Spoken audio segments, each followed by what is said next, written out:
Hello everyone and welcome to this new OCA webinar. Today we'll be talking about the migrating charging stations, learning from real life cases. As many of you know, we have recently published a white paper on this matter, and we will walk you through this white paper, which will be afterwards supported by real life business cases, which will be presented by our guest speakers. With me, I have Oren from Driivz, Anita from GreenFlux, and Mathieu from Last Mile Solutions. Also with me are two OCA team members, Lonneke Driessen, our director, and Franc Buve, our OCA protocol specialist, and also the author of the Migrating Charging Station white paper. My name is Yilda, and I'm one of the OCA team members, and will be hosting this webinar today. At the end, we'll have a short Q&A. If you have any questions during the presentations that you'd like to share, please post them in the question box on the right side, and we'll get back to your question at the end of this webinar. For now, I would like to give the word to Lonneke to give us a short word of welcome and an introduction. Thank you, Yilda. I join Yilda in welcoming you to this webinar that accompanies the white paper we recently published about migrating charging stations from one back office to another back office. And this year particularly, it has been a key topic in many regions, in North America for sure, but also in Europe. And in these discussions, when charging stations need to find a new home, either because the network operator goes out of business or a concession holder selects a new network operator to take over the charging stations already in the field, there has been a lot of discussion where OCPP can help. And also all the other aspects that need to be addressed when migrating a charging station and preventing stranded assets. So this white paper is particularly welcome at the Open Charge Alliance because it does not only describe the way OCPP can handle this topic, but also it is accompanied with a lot of real life cases presented also today by some of our active members. So I hope you enjoy this webinar, and it will help you should you in future ever be faced with migrating of your charging stations to another network. Hopefully this webinar will help you prepare for that situation. Thank you.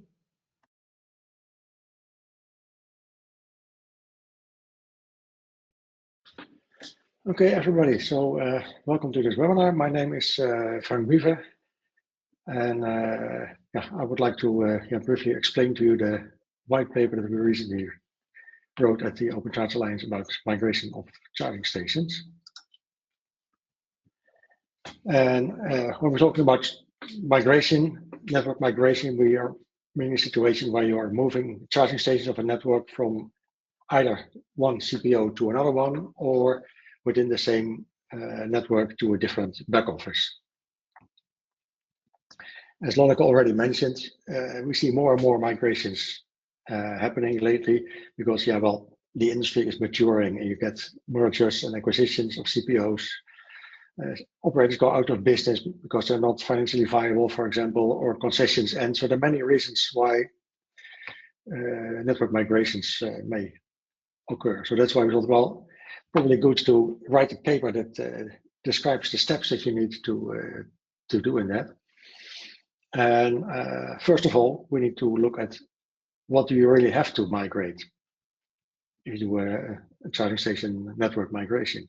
Well, of course, the first obvious topic is the actual station connection. And so you must update the network settings to point to the new backend URL, for example, or IP address.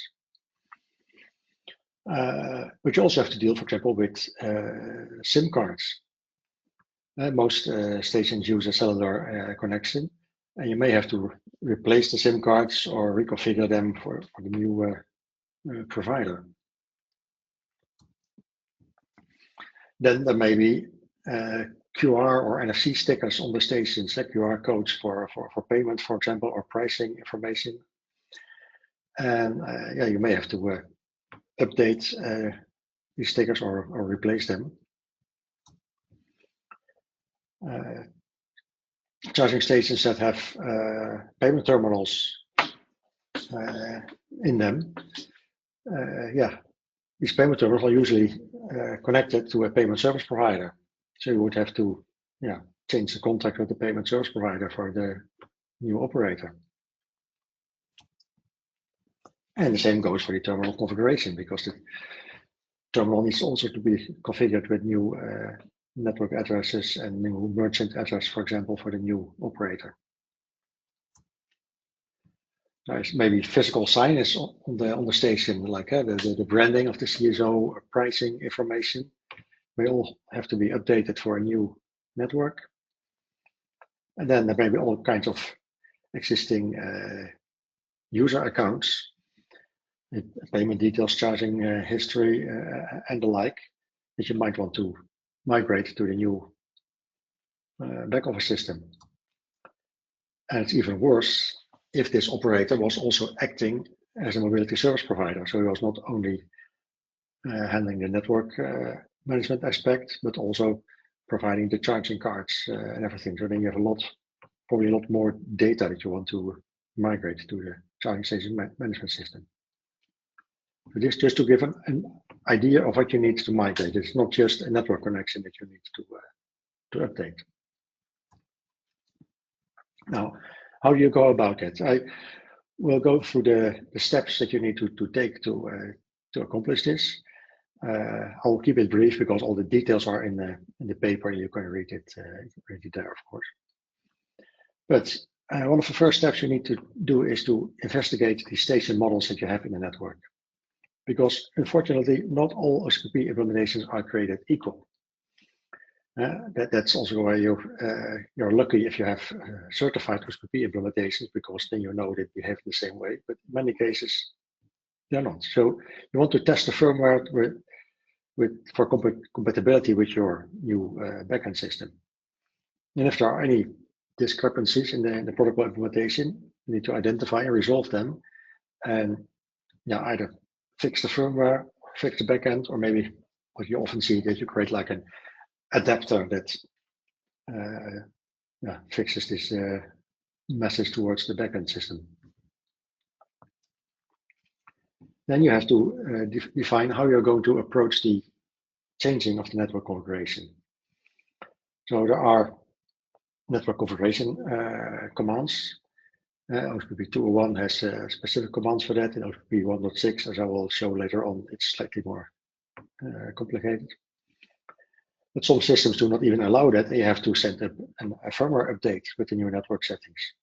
Of course, you will need the original manufacturer of the station to help you with that. Or in some cases, you have to create a custom update script that you have to run on the station. And the worst case, you just have to go on site because the station cannot be updated remotely, and you need to dispatch a technician. Of course, let's hope you don't have to do that. Then you need to look into the SIM cards. How can I transfer the ownership of the SIM cards to the new operator? Do I have to replace the SIM card? Or can I do it remotely, or just changing the contract with the cellular provider?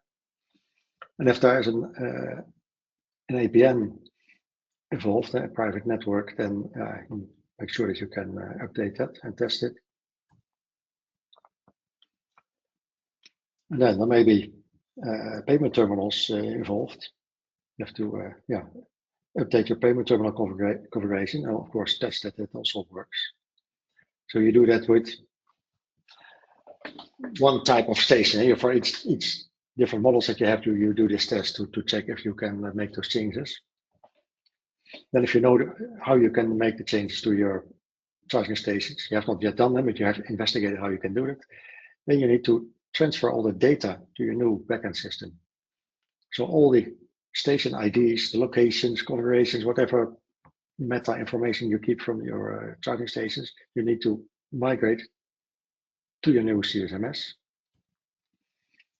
And you have to look into roaming agreements, because there may be additional roaming agreements that your backend does not support, for example. So you need to check that and maybe activate contracts or interfaces to receive that. There may be local authorization whitelists on the stations that you have to copy from the old to the new backend system. And if there are any EV driver accounts, you also need to register them in the new CSMS.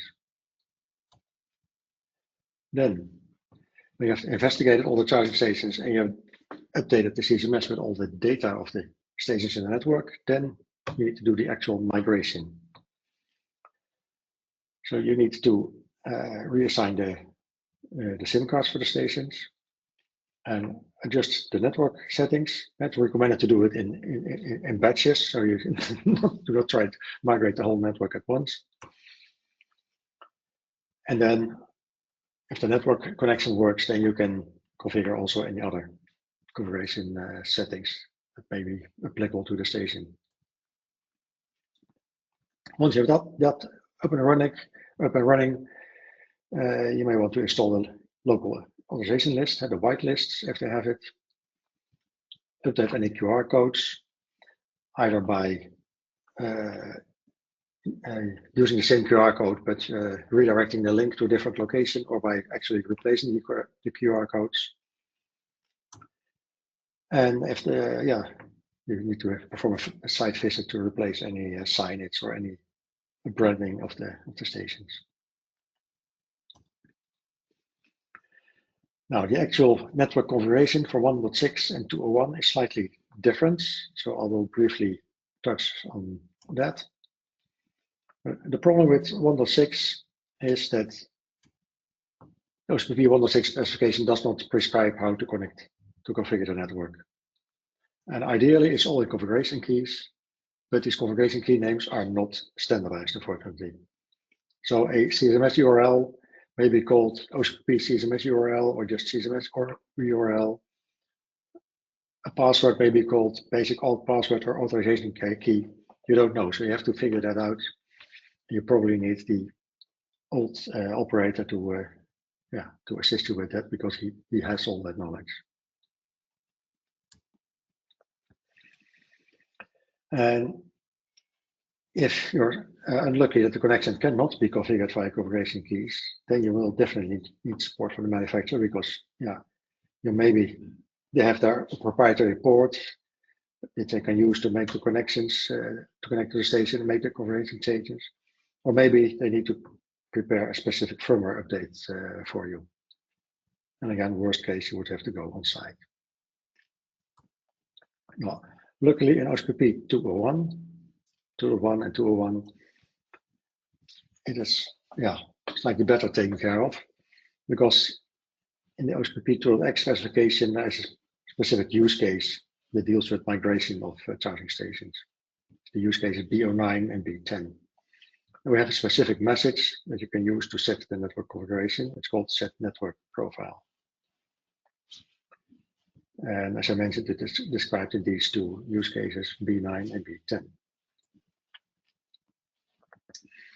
Now we have, normally in production environments, two security profiles that are being used. You have security profile 2 that uses a basic authentication password and server certificates. And we have a security profile 3 that uses, instead of a password, it uses the client certificate. Now, if you want to migrate a network with security profile 2, then the first step that you have to do is install the root certificate of the new CSMS in the charging station. Then you have to set up the network connection profile for the new CSMS in a new network profile slot. Then once you have done that, you change the network configuration priority that tells the charger not to first connect to the old operator, but to first connect to the new operator. If that would fail, it would fall back to the old operator. So you have like a fallback. And if you then reset the charging station so that it reconnects to the new CSMS. And then once that works, you should remove the old network profile of the old operator, because you don't want to go back there anymore. Now for security profile 2, you basically have to do the same steps as for 3, you have to do the same steps as for 2. Plus, in addition, you have to take care of the client certificates of the charging station. Well, these charging stations from the old operator have, of course, client certificates from the old operator. So if you want that station to connect, you must make sure that the new CSMS has the public root certificate of the old CSO, so that he can verify this certificate and then accept the charging station. Once you have accepted the charging station with the old client certificate, then of course you check if the common name and the serial number are correct, if all the details also are correct, and then you will update the stations with your own certificates, and then they are really into your network. Now, of course, the steps that I've sketched now assume in most cases that you have some cooperation from the manufacturer and the old operator. Yeah, but you may run into problems if you don't have them. What we see that there are people during migrations run into interoperability issues, or they may find that there's no support from the manufacturer anymore because it's gone out of business, or that the old operator is not willing to cooperate. Well, all these things make your migration a lot harder. More details about that are in the white paper, but I won't bother you with that right now. I would suggest that for more details on that, please read the white paper. And for now, I would like to make some room for the people who have really done these migrations in practice, and also provided me with some valuable input for the paper, of course. But I would like to give them the chance to tell their story. So with this, I would like to hand over the presentation to Oren. Let me see. I will also give you the control, Oren, so you are now able to control your slides. Go ahead. Good luck. Thank you, Frank. Had some issues with my connections like before any webinar, so I hope you can hear me and see me okay. And let's see if I can actually move to the next slides. Yep, it works. So a bit about Driivz before I dive into how we do migrations. This is a partial list, examples from some migrations we have done in the last year or year and a half.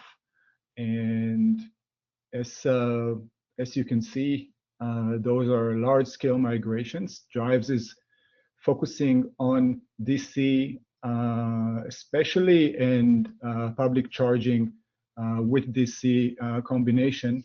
And for DC fast charge, those numbers are really in the high end of the market.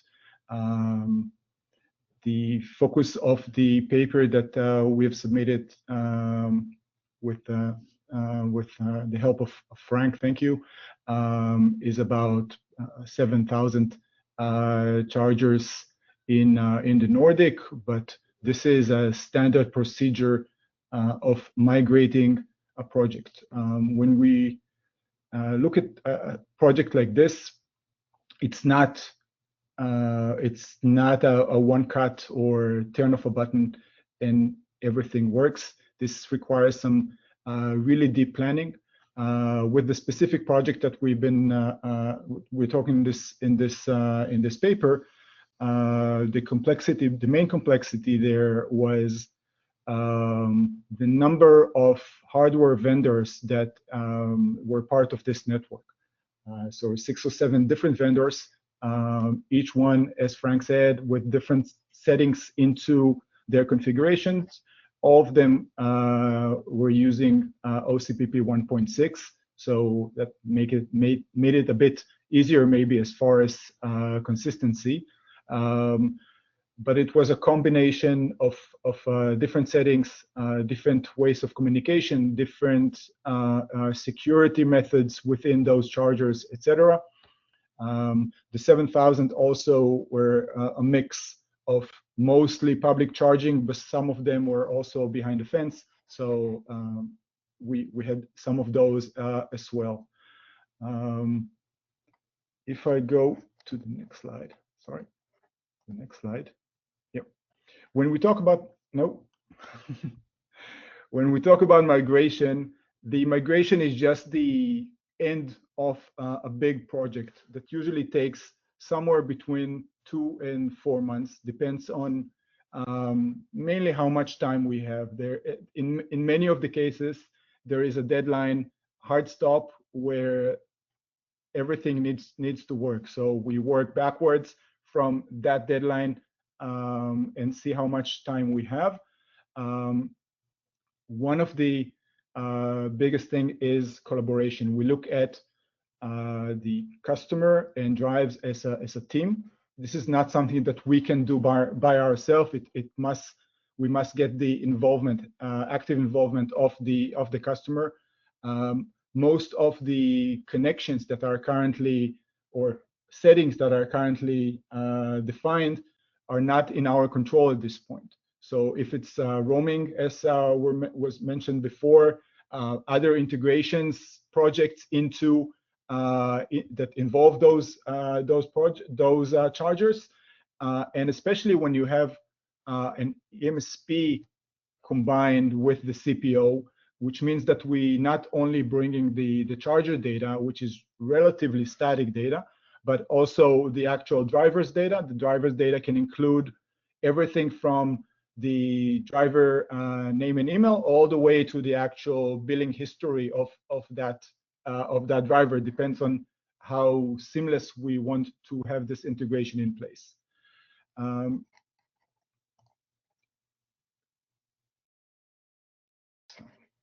to move. Yeah. When we start moving, looking at the actual migration, Driivz, as we're doing that on a, I would say, monthly basis, we've been developing tools that brings in the actual charger data and translate them into the Driivz data structure. This is, since each CPMS will have their own data structure and data format, this is something that will need to go. So data mapping is something that is definitely a big part of what we need to do with this data. We have existing templates, so we map existing data with Driivz data and start running test runs until we have 100% success. Only then we're ready to turn on the switch. Driivz has a full set of APIs that allows you actually to create those chargers if you already have an ERP and want to, instead of migrating them as a batch, to create them on your side and then migrate them through APIs.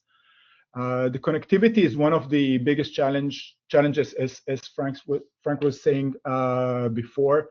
Some chargers are using WebSocket. Some of them will use VPN, and you need to make sure that your migration steps includes the provider that provide those tools. So if this cellular company is providing an APN or a VPN, you need to make sure that they're creating a new one.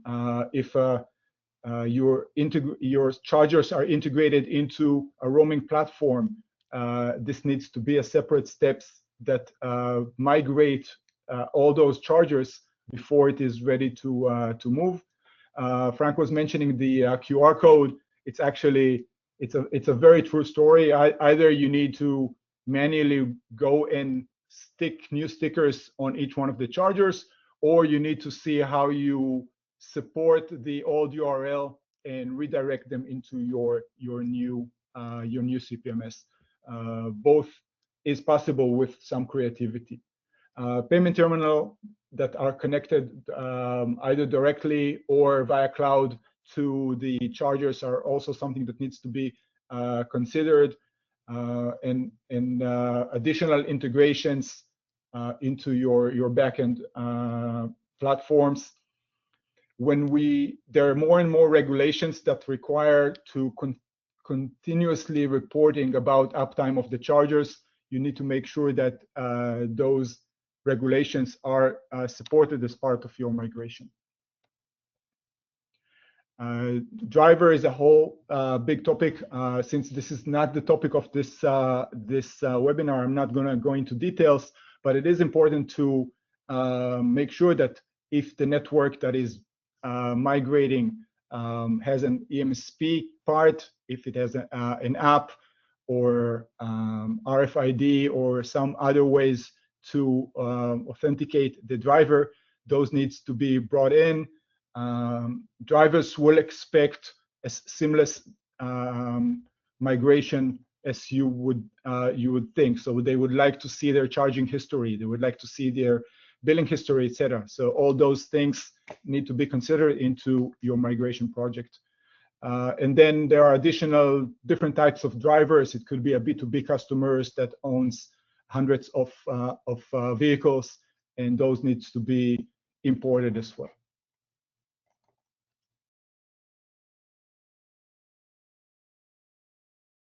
And waiting for the next slide.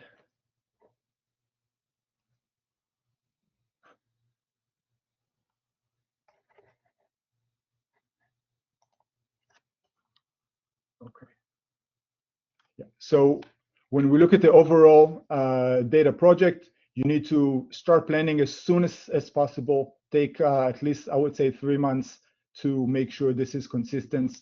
Take your source and start map it into your new structure and see how all this forms out. Run as many tests as possible, and ideally work with a company that has done that before in large scale. So that will allow you to make sure that it's actually successful. The transition into new OCPP versions helps a lot. We've been doing that for 14 years now, and in the past this was a nightmare. Every charger had a different protocol, and even if they could claim that they use OCPP, that it wasn't really OCPP. In the last, I would say, 2 years or so, this has become much more consistent and much easier to migrate and to operate. With the hopefully transition into the 2.x, that should become even more consistent with the naming, security, etc., that are becoming standard. So we're really looking forward for this kind of consistency in the market and to support additional projects. And I think that was my part.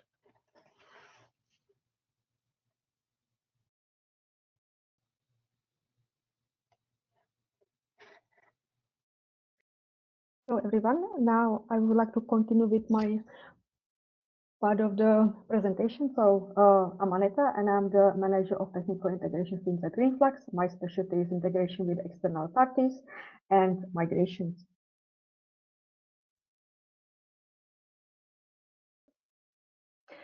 Now I would like to talk a little bit about GreenFlux. GreenFlux has been founded in 2011 as a CPO when we gained a lot of experience. Over the years, we have built a track record in successful migrating charge station, on large scale.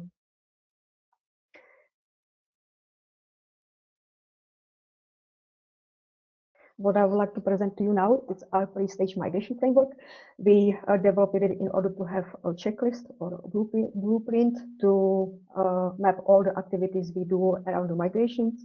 Of course, that our approach is tailored to each migration need.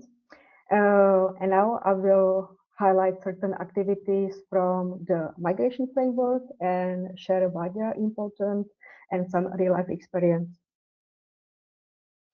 The first topic is creating overview of custom hardware. Of course, what is important, it's manufacturer's model, firmware version, but also the connectivity method, for example, because some charge stations are not connected only through the SIM card, Wi-Fi or LAN, but they can be also connected through modem or router or have so-called pro-light setup. The pro-light setup is when the pro charge station manage the internet connection, while the light charge stations are connected to the pro charge station via LAN cable. So in that case, you need to take into consideration how you're going to migrate the charge station and what configuration keys are needed for each setup.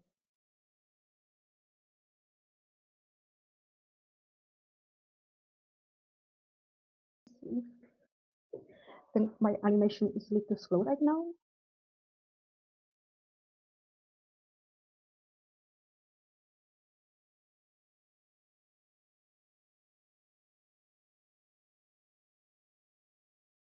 So now it's working. The next part was mapping datacom solutions. I think that the topic was already discussed here as well. What I would like to add that indeed it's possible to migrate SIM cards as well. If that's the case, we usually need approval from the owner of the SIM card, which is usually the former backend provider, but also from the network provider as well. So there's going to be a contractual agreement. It's possible to migrate the SIM cards remotely as well if you want to have the full migration remotely. However, please take into consideration that you need to also migrate the SIM cards in the system of the SIM card provider, which usually means change of the account, the change of profiles or communication plans as well. So it needs to be very well timed in order to have seamless remote migration in batches. The next part we focus usually is also custom implementations. What does it mean? Some backend providers also like to develop their own software on the charge station. If that's the case, I also like to not to look only on the OCPP communication itself, but also like to see what is happening on the network level. Does the charge station, for example, need synchronization of the time using NTP server? What kind of IP addresses is reaching out? So I think that kind of information gives you overall understanding of the implementation and helps you to reduce the risk of surprises after the migration. Next part is also alignment of all the stakeholders during the assessment stage. Usually when it comes to OCPP testing, we tend to collaborate directly with the manufacturers. If, for example, the software itself that is currently installed on the charge stations is developed by the former backend provider, as you can imagine, the collaboration is limited. However, even in this particular case, we are still able to do OCPP testing, and on top of it, we also usually recommend our clients to come to contractual agreement with the manufacturer so we can ensure that there will be still further support after the migration and further firmware versions can be developed. Usually the agreement works in the way when manufacturer and the client come to or identify a firmware version that is the last time known to manufacturer, and they can develop for the version on top of it. However, of course, for the migration itself, we usually migrate the firmware version that is currently installed on the charge station.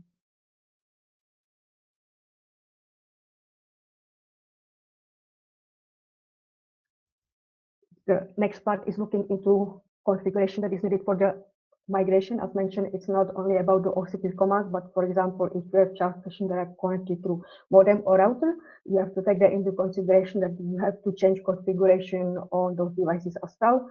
For that, usually you can, for example, use SMS command.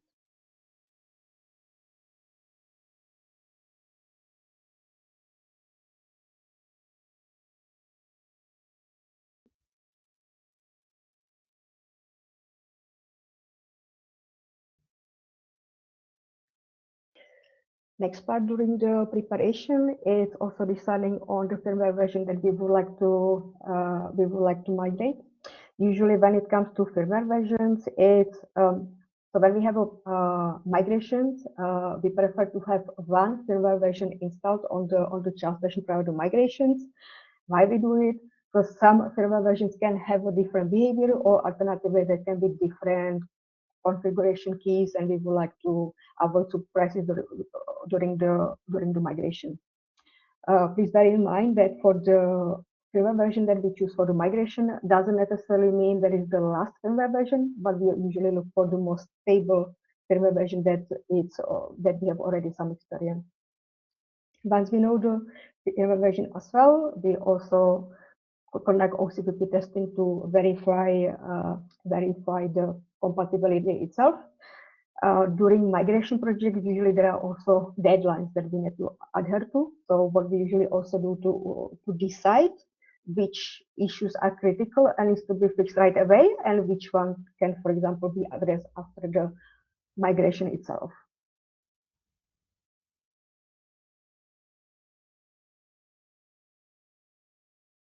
My animation is a little bit slower.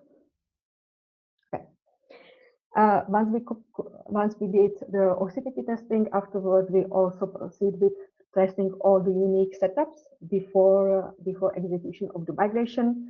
You know, the keys itself for the configuration are also custom specific. If you also have modem or ProLight setup and you are changing SIM card or you are migrating SIM card as well, you really want to test every possible scenario beforehand, so you can ensure that you are able to, that you have enough data to know which migration approach is the best.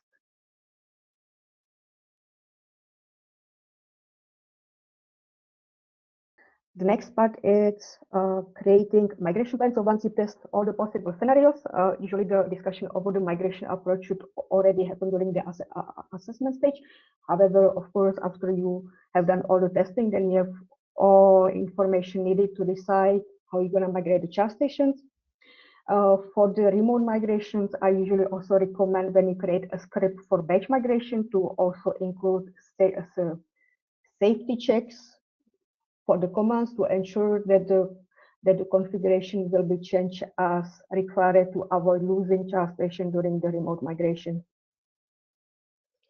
When we also decide for the remote migrations, for example, it's important to decide which locations and how it's going to be migrated.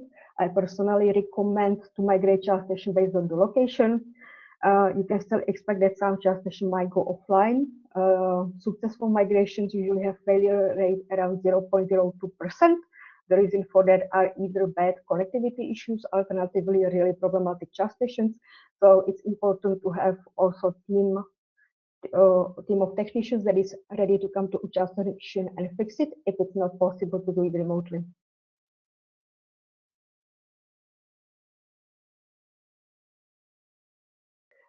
Once we start executing the migrations, it's also important that we ensure that all charge stations connect back to backend. I also recommend to not only look for boot notification, but also look if you see any errors or if status notifications are coming as requested.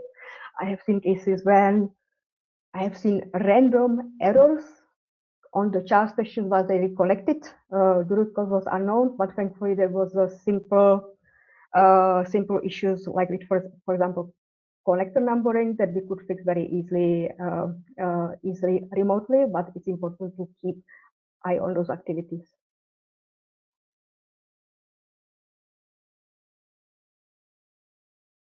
And the last important activity that I highlighted is live communication channels. So no matter if you do migrations remotely or on site, you really want to ensure that all the stakeholders are present and that you communicate in terms of what has been done in terms of migrations and which charge stations are not being migrated properly, so you can implement your recovery steps or send technicians if needed.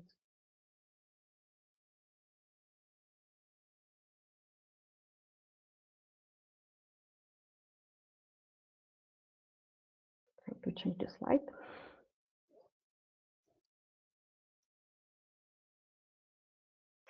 Thank you for your attention, and feel free to reach out to us if you have any questions.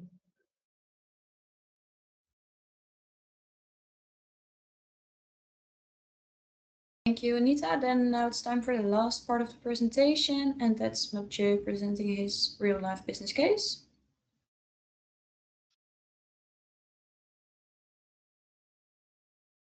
Yes, good afternoon, everybody. So before we start, I would like to say thank you to Franc for creating the white paper and giving us the opportunity to speak here.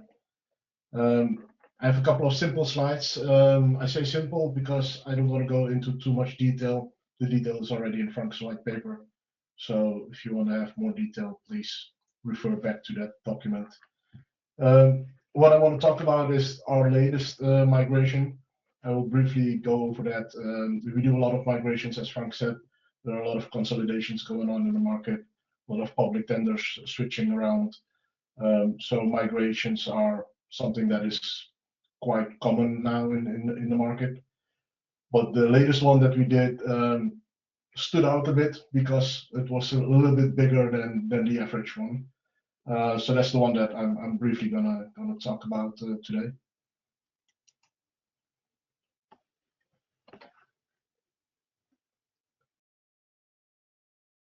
So the first thing that we looked at, especially from my side, as I was the technical project manager in this, were the hardware requirements.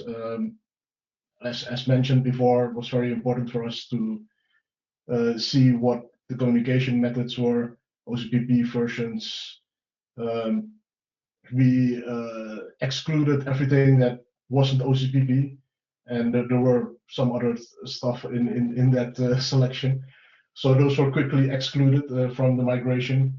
Also, older versions were excluded. We didn't do anything with, so only OCPP JSON versions. Any other versions of OCPP were also excluded. In the big scope of things that was easily done. We looked at the communication methods that were being used. So SIM cards, as mentioned before as well. What type of SIM cards, what were the possibilities with the SIM cards, and of course the Ethernet connections and how to handle those. We looked at local regulations because it was a European-wide migration. Of course, you all know the German regulations, and in our case, what came up also were the UK regulations, so that was very important for us. QR codes, Frank also mentioned that, very important. There are QR codes on every station nowadays. So we needed to make sure that those QR codes connected to the new back office and the new links were there and that everything worked still perfectly. And then for us, the most important one was the network setup. So when you're talking about this big amount of charge points that you need to migrate, you basically do not want to change any settings on the charge point. You all know how hard that is to change settings, how easily things can go wrong. And with these large amounts, even if 1-2% go wrong, that's a big number. So we were very careful to see if we could do this migration from the network and not from the stations. So we had some very, very long and heavy discussions with the mobile providers that were involved and with the network people that were involved from all parties to see how we could steer the traffic from the old platform to us without having to change any endpoints or anything else on the stations. And we managed to do that for more than half of the stations that we migrated. So it was not possible in all cases, Ethernet, for example. But in a lot of cases, we were able to reroute the traffic from the mobile operator to us by simply changing network settings, changing DNS settings, and making sure that the charge points, the traffic to the charge point was rerouted to us and no longer to the old platform, which was really, really something that helped us a lot in not having to touch the charge point. So of course, when doing now firmware updates and other updates on the charge point, and when mechanics go out into the field, they will change the settings on the charge point. But the whole base of it was done without changing any settings at all on the hardware. So we managed to do, like, you would almost say, a soft migration, where we didn't change anything on the hardware, we just rebooted it and the SIM card rerouted traffic to us once this charger was rebooted and came back online. So we're very happy with that solution and that it worked. For us, it was the first time that we tried it that way. and it was a very successful migration in that case.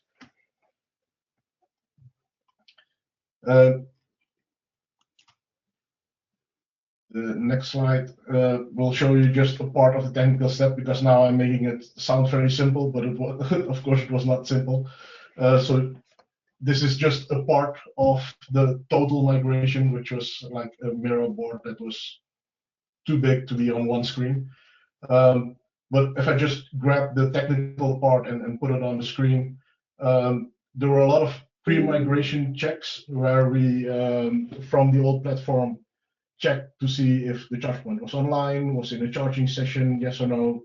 And we did a couple of those checks to see if the charge point was at that point eligible for migration.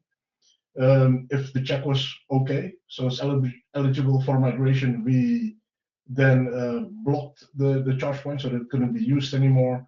And then we started the migration by either changing the network settings in some cases, or in other cases, changing the actual settings on the charger and rebooting it.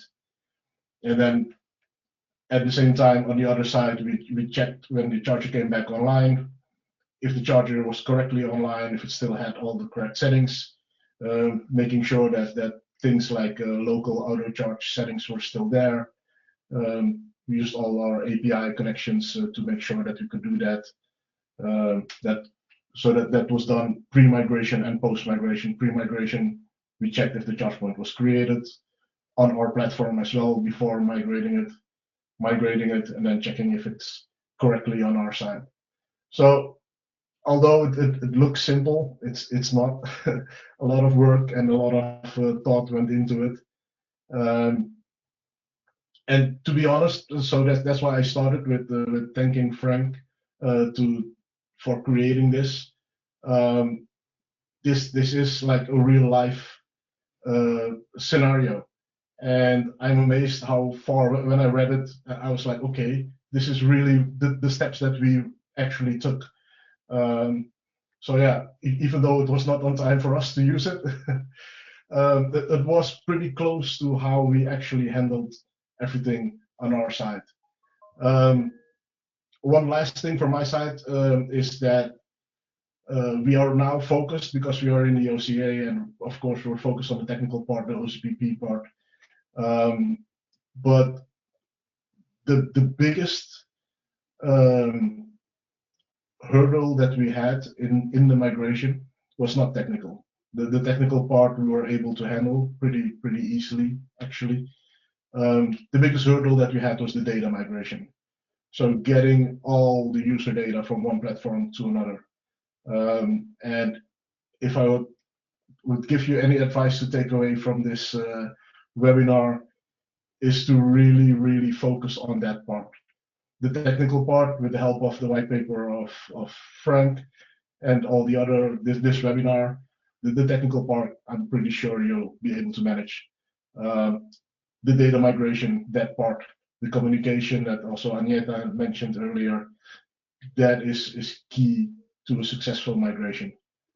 So I would really urge you to focus on that part, and the technical part will follow. That's it for me. Okay, thank you, Jay. And thank you all the other guest speakers for your presentation, and Frank for your explanation about the white paper. I would like to invite all the speakers to turn back on their camera and microphone for a quick Q&A. If you have any questions, please leave them in the question box. A few questions came in already. First off, there's a question: how to transfer the metadata of a charging station, for example, address, model of charger, name of charger, company, etc., from one CSMS provider to another, for example, migrating 10,000 charging stations from one backend to another. Yeah, I can quickly start with it.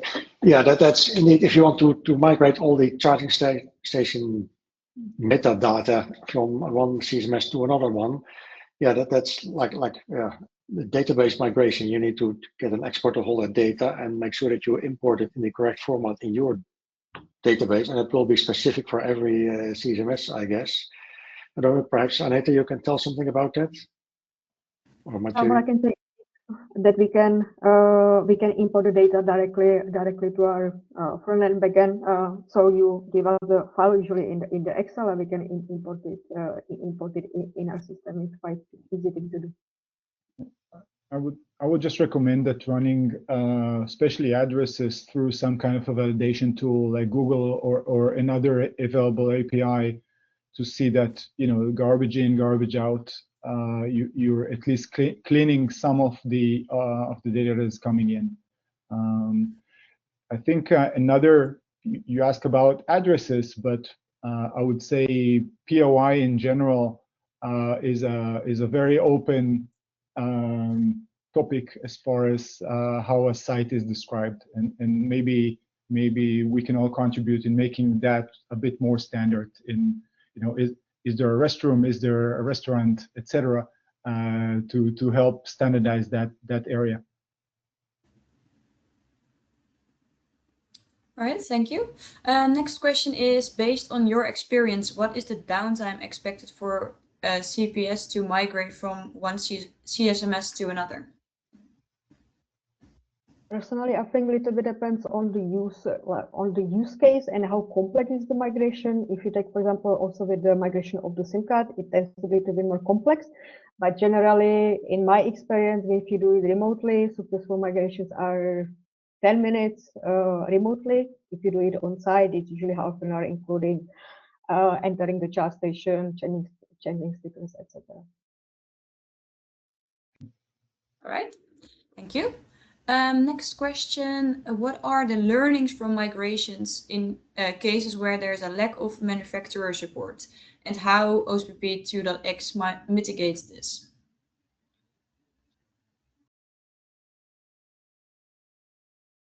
The lack of manufacturers, I can speak up.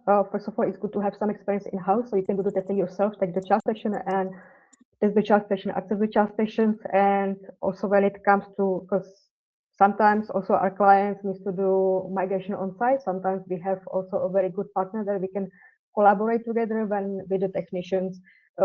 Together we identify the configuration keys needed, sometimes for the remote migration and sometimes also for the local setting as well, because not everything, for example, is accessible through OCPP. So depend on the use case scenario, but CPMS should be able to conduct testing by themselves, and if there is any help, that's usually from the technicians as well. Okay, thank you. I've got another question for Anita. What does clean charger buffer before cutover in execution part on your migration slide mean? So usually what you would like to avoid is if charge station is in a charging session during the migration, you don't want to change the remote migrate the charge station during this process. The reason why is because then the start transaction is in the old backend, while the stop transaction will be in the new backend, for example. That's the scenario you want to avoid. So what you want to do is usually to ensure that all the transaction related information for the migrations are with the old backend, so you are able to generate CDRs before you proceed with the migration. For the remote migrations, it's easy to also configure the charge station or the configure the script in such a way that they will not interrupt any charging session. They will only migrate the charge stations when there is no active charging session. Okay, thank you. Next question, how do you minimize offline time when migrating charging stations while retaining the same SIM card? That goes back to the proper assessment. So that's why you test all the scenarios beforehand. One of the key aspects for me is to ensure there is the one firmware version per model or control of the charge stations. Then we are familiar with the behavior during the testing. So we avoid downtime during the remote migration. As mentioned, you can still expect some charge station go offline, but that in successful cases, that's if you are properly prepared, is 0.02. That goes for the charge station that have bad connectivity issues, or alternatively, it's very problematic charge stations. Then we recommend to have a team of technicians on site just in case that happens. Then you ensure that the technician can very quickly visit the charge station if needed. But very often there are still some steps you can do remotely to avoid such a scenario. All right, thank you. Yeah. Or Mathieu, do you have anything to add?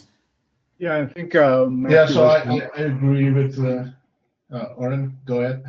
Sorry, I was actually about to quote you, Matthew. So as you were saying before, good collaboration with the team is critical. Just prepare for that you all are ready and available at the night of when this is happening. Expect the unexpected. Test as much as possible beforehand, so to reduce that downtime. But just make sure that you act quickly to make sure there are no any customer churn. And I really wanted to focus because the question was also about the SIM card. So what we did is we basically took over the SIM contract, right? And we set up a second VPN tunnel from the SIM provider to us. We tested that extensively, made sure that our DNS servers were on that tunnel, so that when traffic was rerouted to us, it would take our DNS servers and connect to our endpoints. So any traffic coming to that secondary tunnel would go to us. And what we then did is, but at the time of migration, we just told the SIM card provider, okay, these SIM cards need to move that traffic to the secondary tunnel and stop with the primary tunnel.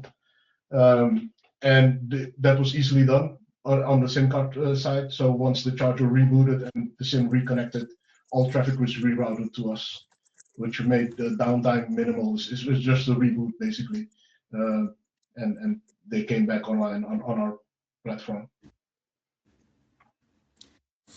Okay, thank you. Last question. Oren, you mentioned that in the past 2 years, recent version 1.6 projects are easier to migrate even before 2.x is widely implemented. What exactly changed in the past 2 years, for instance, better OSPP testing? So before that period, we just saw a lot of inconsistency as far as OCPP. There were custom variations and additional not standard part of the OCPP that charger manufacturers were using. This is dramatically been improved.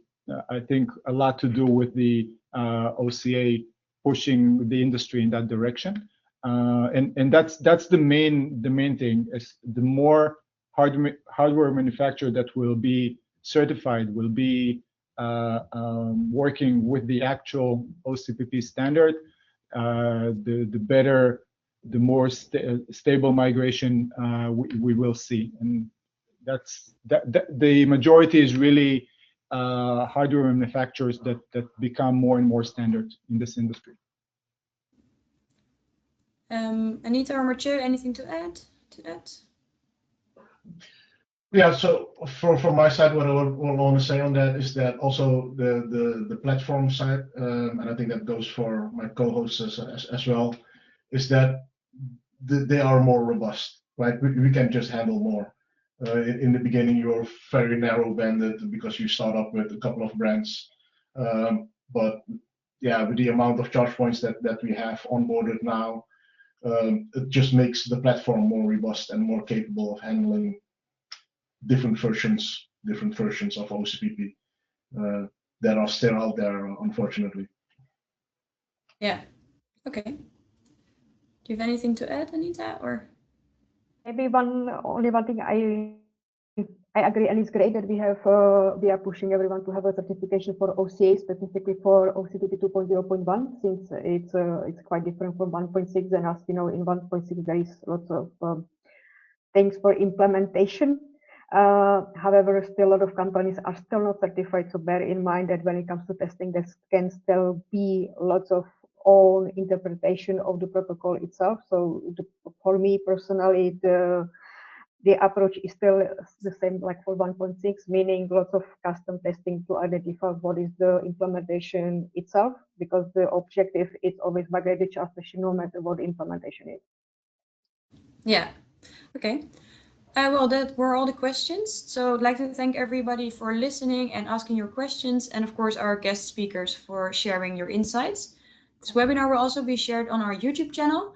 Will be uploaded in a few days. If you have any more questions, please email them to info@openchargealliance.org and we will come back to you. If you like this webinar, make sure to follow us on LinkedIn or check our website for new webinars and live events that will come up. For now, I'll close this session. Thank you for joining and have a great rest of your day. Thank you. Thank you. Thank Bye-bye. you. Thank you. Bye. Bye.